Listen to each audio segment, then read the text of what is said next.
안녕하세요. 안세영입니다. 오늘의 주제입니다. 진공관 앰프의 성능을 결정하는 요소 두 번째, 왜곡입니다. 디스토션이 되겠습니다. 본격적인 이 공부에 들어가기 전에 전번 시간에 말씀드렸던 것 잠깐 언급하고 지나가 보도록 하겠습니다. 주파수 특성은 낮은 쪽 20Hz에서부터 20kHz까지 플랫하게 나오면 가장 이상적이라고 말씀드렸습니다. 그렇지만 그 사이사이 아니면 종단에 있는 이런 어떤 이 능동소자, 수동소자 이런 것들에 의해서 주파수 특성은 변화하게 됩니다. 그 영향을 가장 결정적으로 미치는 그런 수동 부품으로는 캐패시터 그리고 출력 트랜스포머 두 가지가 있다고 말씀을 드렸습니다. 저항, 우리가 흔히 알고 있는 저항 수동 부품이죠. 이것은 개별적으로 주파수에 영향을 미치지 않습니다. 그러나 이게 캐패시터나 어떤 L 성분을 만나게 되면 주파수에 지대하게 영향을 미치게 됩니다. 예를 들어 볼까요? 예전에 6, 70년대 보통 집에 전축 하나 있었습니다. 거기에 보면 톤 컨트롤이 들어 있었습니다. 자, 대표적인 게 트래블, 베이스. 자, 트래블을 한번 만져볼까요? 시계 방향으로 돌려봅니다. 그러면 고음이 어마어마하게 증가돼서 귀가 아플 정도가 됩니다. 상당히 거북하죠? 그렇지만 센터에 놓으면 그냥 아무런 편견이 없는 그런 주파수가 특성이 나오죠. 하지만 반대 방향으로 돌렸을 때는 소리가 둔탁하게 됩니다. 이런 식으로 해서 그 고음 주파수를 이렇게 변경할 수 있는 그런 게 되는 게 바로 저항 성분이 변화라는 거죠. 즉 가변 저항으로 그걸 실현하고 있는 겁니다. 반대를 볼까요? 그러면 베이스가 있죠. 베이스를 시계 방향으로 돌리면 저음이 상당히 풍부해집니다. 하다못해 너무 거북하게 들릴 정도로. 그렇지만 이걸 반대 방향으로 돌리면 500Hz 이하가 완전히 차단돼서 뭐 이상한 소리가 나죠. 차갑다 그럴까요? 베이스가 없으니까요. 자, 이런 식으로 해서 주파수 성분이 변화하게 됩니다. 그리고 자, 캐패시턴스는 그것이 만들어지는 그 과정이나 공정이 중요한 게 아닙니다. 예를 들면 여러분들이 많이 사랑하시는 그런 오일 캐패시터 상당히 고가죠. 요걸 붙였다고 해서 주파수 특성이 더 좋아질까요? 절대 그렇지 않다는 거 알아두시고요. 그래서 요즘은 보통 대량 생산이 가능하고 오차가 적고 그 다음에 가격이 무지 저렴한 그런 캐패시터들이 많이 나오죠. 그게 폴리에스터 필름 캐패시터입니다. 우리가 쉽게 구할 수 있고요. 어디서든. 저는 방송사에서 엔지니어로 근무하면서 그 한 대에 5천만 원 1억 하는 이런 그 오디오 믹서들을 많이 만졌습니다. 이렇게 뜯어보면요. 저는 그 오디오 하시는 분들이 좋아하시는 오일 캐패시터라는 걸 본 적이 없습니다. 저는 이걸 만들기 시작하면서 사람들이 오일 캐패시터를 찾는다는 것을 그때 알은 거예요. 자, 그만큼 성능하고 가격, 그 다음에 안정성, 방송용 장비라는 건요 1년 365일 끄지 않습니다. 중요한 그런 장소에서는. 그리고 이게 10년을 갑니다. 안정성이 유지된다는 거죠. 하지만 이런 오일 캐패시터나 이런 것들은 온도에 취약하고 그 다음에 시간이 지나면서 그 특성이 변화하기 쉽습니다.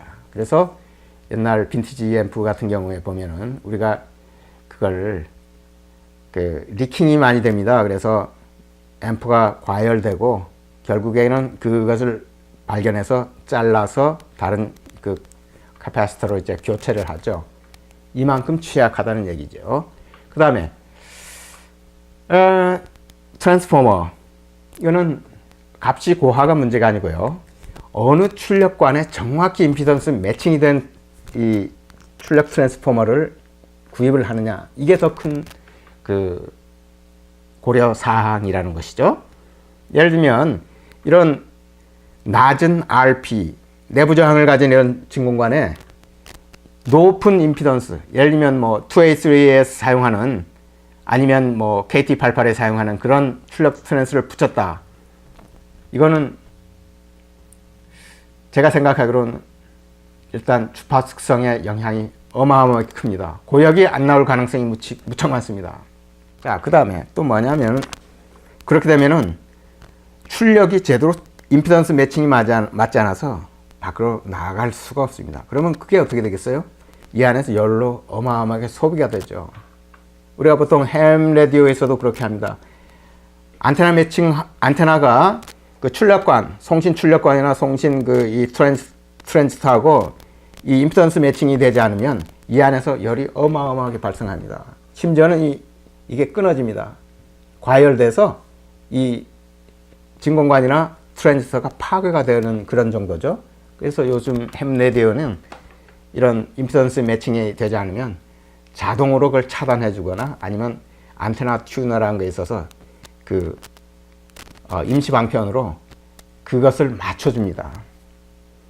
그렇게 설계되어 있습니다. 자, 그래서 여러분들이 사용하시는 출력 트랜스포머를 선택할 때 임피던스 매칭이 제대로 맞았느냐 안 맞았느냐 먼저 결정을 하셔야 된다는 점 말씀드립니다. 자, 여러분들이 보시는 바와 같이 아주 예쁘지는 않지만 그래도 뭔가 있어 보이는 듯한 앰프가 있죠. 제가 설계하고 만든 모델 B3입니다. 6433CB라는 소련제 진공관으로 싱글 엔디드 방식의 출력을 하고 있습니다. 보시는 바와 같이 최대 출력에서 14W입니다. 어떠세요? 출력 파형이 너무 이쁘지 않은가요? 여러분들이 보시기에는 정말 왜곡이 전혀 없는 것처럼 느껴질 수도 있습니다. 왜곡을 한번 재볼까요? 예, 1.4% 정도 왜곡을 가지고 있습니다. 자, 이 뜻을 설명드리겠습니다. 왜 진공관 앰프가 하이파이 이 경우입니다.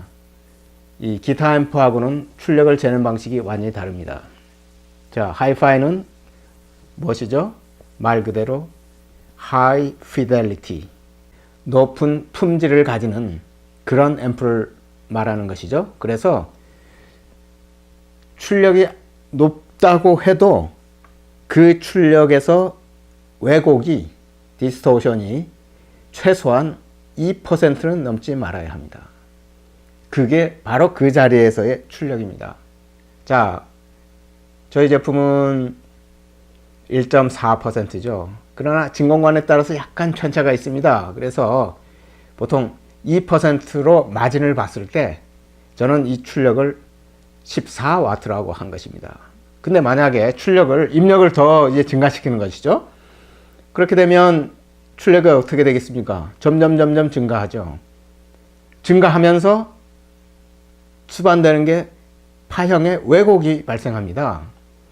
주로 이런 그 초단에서 발생할 수도 있습니다. 아마추어 여러분들께서는 이 리니어 증폭기를 설계하고 만들기가 참 힘듭니다. 이것은 제가 이 진공관에 드라이브를 해주기 위해서 초단에서 그 드라이브까지 거의 뭐 직진성으로 이렇게 가지도록 설계를 했습니다. 그래서 여기서는 거의 찌그러지를 않습니다. 여기서 찌그러집니다. 자, 그러면 15W 정도 되면 그 왜곡이 얼마 나오냐면은 약 2% 정도 초과합니다. 그래서 저는 15W라고 해도 되지만 15W라고 하지 않고 14W라고 굳이 이렇게 그 붙였습니다. 그러면 더 입력을 증가시켰다.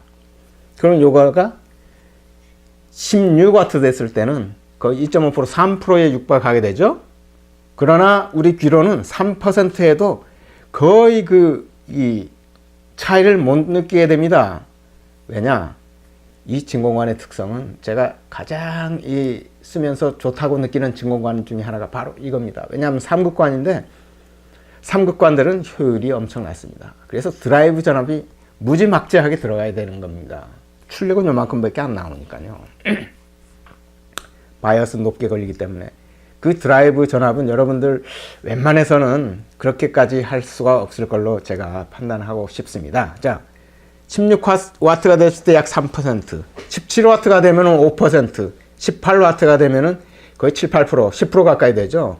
그럼 이거를 어떻게 내 출력은 18W다 이렇게 할 수 있겠습니까? 못하는 거죠. 자, 기타 앰프는 다릅니다.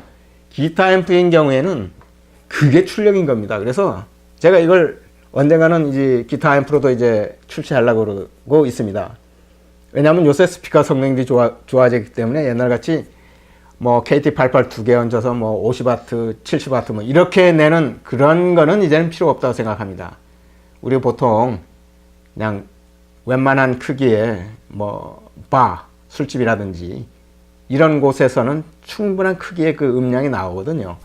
그렇지만 뭐 대형 뭐 그런 그런 장소 아니면 야외 이런 곳에서는 뭐 100W, 200W를 뽑아야지 사실은 웬만큼 커버할 수 있겠죠. 자, 그러니까 똑같은 출력을 가지고도 재는 방식이 다르다는 겁니다. 우리가 트랜지스터 앰프를 여러분들이 스펙을 한번 보세요. 그러면 어떻게 되겠습니까? 이거는 100W에서 0.01%입니다. 진공관하고는 게임이 되질 않습니다. 엄청 좋죠, 스펙이. 근데 사람들이 왜 굳이 진공관 앰프가 소리가 좋다고 생각하는 것일까요? 참 희한하죠? 주파수 특성도요, 거의 DC에서부터 시작해서 100kHz까지 거의 플랫입니다. 이야, 이거 환상적이죠? 그러나 이것은 뭐 40Hz가 되면은 마이너스 한 1dB 정도밖에 감소가 됩니다.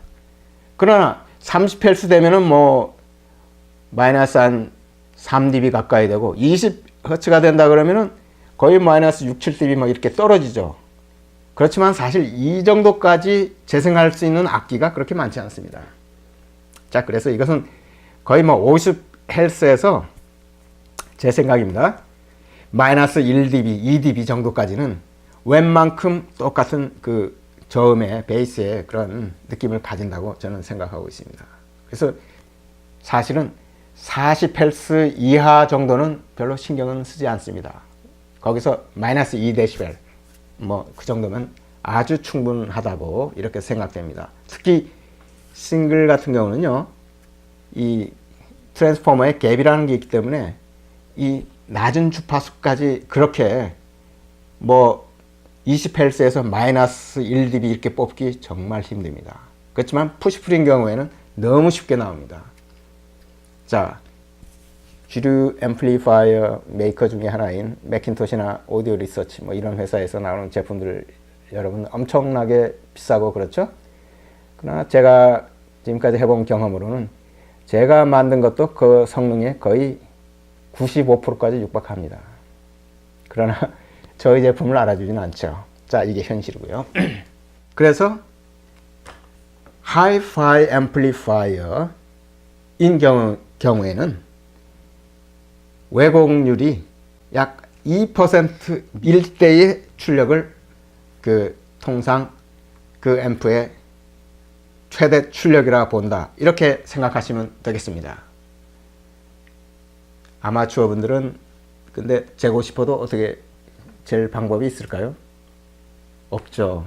왜냐하면 지금 보신 그런 계측기를 사기 위해서는 신품인 경우는 뭐 한 4, 5천 불 납니다. 저도 뭐 계측기로는 오디오 아날라이저가 한 3개 있습니다. 파나소닉 VP7723인가 뭐 그렇고, 그 다음에 옛날 나온 뭐 휴렛 패카드에서 나온 뭐 8203 뭐 8203인가 뭐 이런 거 하고, 그 다음에 뭐 그냥 군소업체에서 나온 이런 거 해서 이렇게 저도 투자를 많이 해봤는데, 지금 조그맣고 그 다음에 성능도 뭐 괜찮고, 그래서 키슬리 이 제품을 거의 주로 사용하고 있고요. 1년에 한 번이나 2번 정도는 제가 텍스트로닉스 그 빈티지 있습니다. 그 디지털로 이렇게 디스플레이 되는 거, 그걸로 한번 물려보고 오케이냐 아니냐, 내가 재는 게 지금 정확한 값이냐 아니냐, 이렇게 스스로 그냥 칼리브레이션 이렇게 하고 있습니다.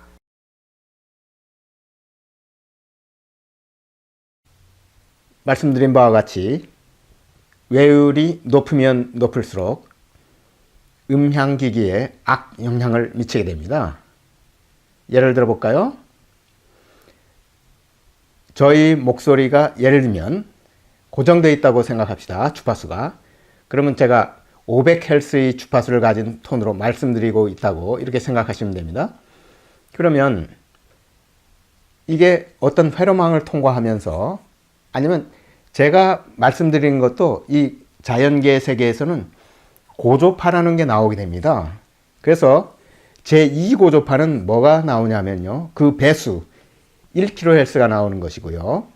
그러면 제3고조파는 당연히 2kHz가 되겠죠. 4? 그러면 4kHz. 이런 식으로 해서 8kHz, 16kHz 뭐 이렇게 넓어지는 것이죠. 근데 어떤 회로망을 통과하면서 그 신호가 원래 이 본질을 잃어버리고 심하게 찌그러진다 그러면 이 자기 기본 주파수뿐만 아니라 그 후에 있는 고조파들이 엄청나게 찌그러지면서 그 악영향이 생기는 거죠. 그러면 그 차고조파에서 발생하는 이런 것들이 상당히 불쾌하게 느껴진다는 것이죠. 그래서 가능하면 이 외율을 낮추도록 회로망을 설계해야 되는 것입니다. 그러니까 아까 말씀드린 바와 같이 캐패시터를 비싼 거를 이렇게 달아야지 그게 없어지는 게 아니고, 그러면 누구나 다 그런 그 컨덴서를 구입해서 달면 이게 없어진다? 누구나 다 쉽게 할 수 있다는 거죠. 절대 그렇지 않습니다. 그래서 가급적이면 어떻게 하면 이 초단의 신호를 이 드라이버까지 어떻게 하면 왜곡을 주지 않고 이 증폭을 시켜서 나갈 것이냐, 이게 중요하고요. 그 다음에 트랜스포머, 이 진공관, 출력 진공관이 찌그러지는 것도 있지만 이 출력 트랜스포머가 변형이 되면서 그 특성이 히스테리시스 곡선이라 그럽니다만, 뭐 여러분들이 찾아보세요. 자, 그러면 어느 선을 넘어버리면 이게 왜곡이 발생하는 것이죠. 그래서 이 어떤 그 진공관 앰프나 이런 걸 설계하실 때는 그 출력관의 특성과 출력 트랜스포머 OPT, 이것을 자기가 어느 지점에서 최대 출력을 뽑겠느냐, 이렇게 생각하시고 설계를 하시면 되는 거죠. 그러니까 예를 들면 KT88 같은 경우는 이 두 개를 묶어서 푸시풀로 하게 되면 50W를 뽑는 거는 일도 아니죠. 그러나 KT88 하나 가지고 싱글로 하게 되면 출력을 4분의 1 이하로, 그러니까 맥시멈 뽑아봐야 10W밖에 안 나온다는 것이죠. 그 플레이트 디시페이션이 40W짜리가 그렇게 걸어야지 10W 나온다는 것이죠. 그래서 싱글은 출력이 푸시풀에 의해서 어마어마하게 작다, 이렇게 생각하시면 됩니다. 그래서 싱글을 좋아하시는 분들은 그 출력을 감소하고서라도 뭔가 기대되는 그것 때문에 싱글을 많이 하고요. 그 다음에 회로가 단순하지 않습니까? 그래서도 더 이런 것 같습니다. 그래서 외율은 가능한 작게, 아까 말씀드렸지만은 2%일 때의 출력을 그 앰프의 전격 출력으로 본다 라고 말씀은 드렸습니다만, 어떤 분들이 들으면 야, 그건 너무 많지 않냐? 뭐 이렇게 생각하실지도 모르겠습니다. 그래서 저는 사실은 옛날에 가졌던 그 생각, 그러니까 2%라도 인간의 청각 능력으로는 그걸 구별을 할 수가 없습니다. 그건 제가 장담합니다. 그걸 구별한다, 그건 신이 경지에 오른 분들이라고 이렇게 존경을 해드리고 싶습니다. 그래서 웬만하면 제가 이건 출력이다 그럴 때 1% 또는 많이 가야 1.5% 이렇게 해서 제 나름대로 왜곡률을 제 제품에 적용하는 그것은 바로 그 기준에 따라 이렇게 하고 있습니다.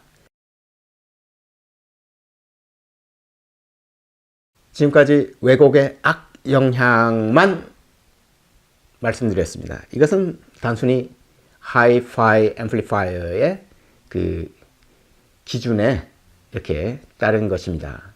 하지만 이 디스토션이 이 악기에서는 상당히 큰 반향을 일으킨 적이 있습니다. 그리고 그 전통이 지금까지 쭉 이어져 있고요.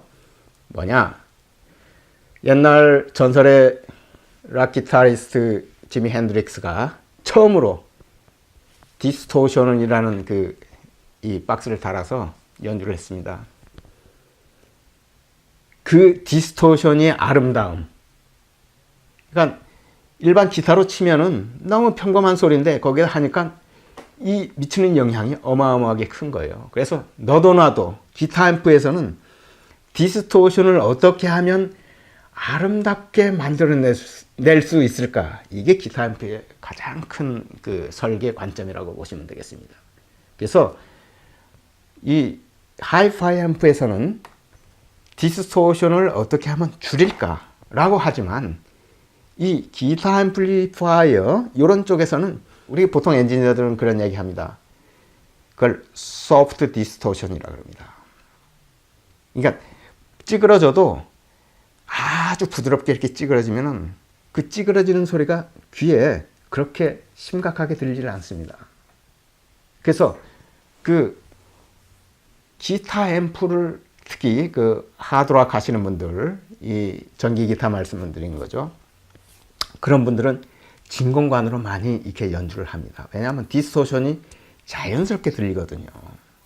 그래서 꼭 디스토션이 음향기기, 그 다음에 어떤 그 청취 대상에 따라서 다르다. 그런 점도 간과해 주시기를 바랍니다. 꼭 나쁜 것은 아니다. 라는 것입니다. 자, 오늘 강의는 이만 끝내도록 하겠습니다. 횡설수설 한 점 양해해 드리고요. 한국에서 저희 방송을 시청하시는 오디오 팬 여러분, 그리고 해외에서 하루하루 열심히 살아가시는 그 해외 동포 여러분, 저한테도 가끔 메일을 보내주시고 해서 격려도 많이 받고 있습니다. 정말 감사드립니다. 그럼 다음에 뵙겠습니다.